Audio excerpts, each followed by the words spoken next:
हर शाम 7 बजे से पहले खंडवा गांव में एक अजीब सी खामोशी छा जाती थी। जब घड़ी 6:55 करती, एक पुरानी सी बेल की आवाज गूंजती, 7 बजने वाले हैं, सब लोग घर वापस जाएं, दरवाजे और खिड़कियां बंद कर दें।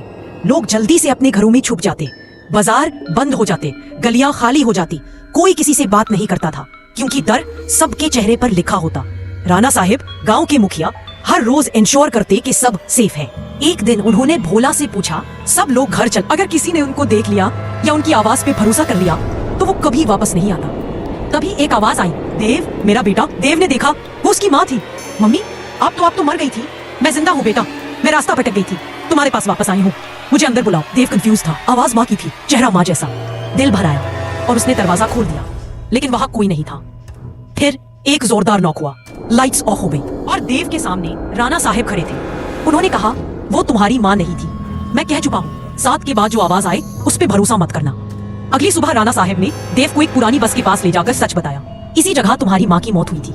उस रात वो बेल के बाद गाँव आई थी, दरवाजे बंद थे। तभी एक छोटी लड़की ने कहा, थैंक यू आंटी, पर मैं आपको पहले ही ढूंढ चुकी हूँ। उसके बाद तुम्हारी माँ कभी वापस नहीं आई। देव के पैरों तले जमीन।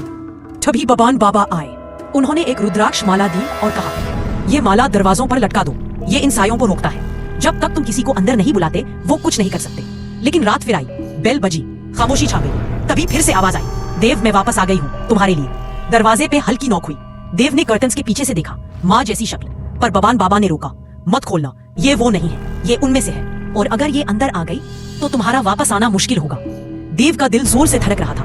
दरवाजा बंद रहा, कर्टन के पीछे से एक झिलमिल सा साया गायब हो गया। उस रात देव ने एक बात जान ली, हर शाम 7 बजे कुछ वापस आता है। शक्ल अपनी होती है, आवाज अपनों की होती है, लेकिन अगर भरोसा किया या अंदर बुला लिया तो तुम भी उनमें से बन जाओगे। इसीलिए जब बेल बजे, सिर्फ दरवाजे नहीं, आंखें भी बंद कर लेना।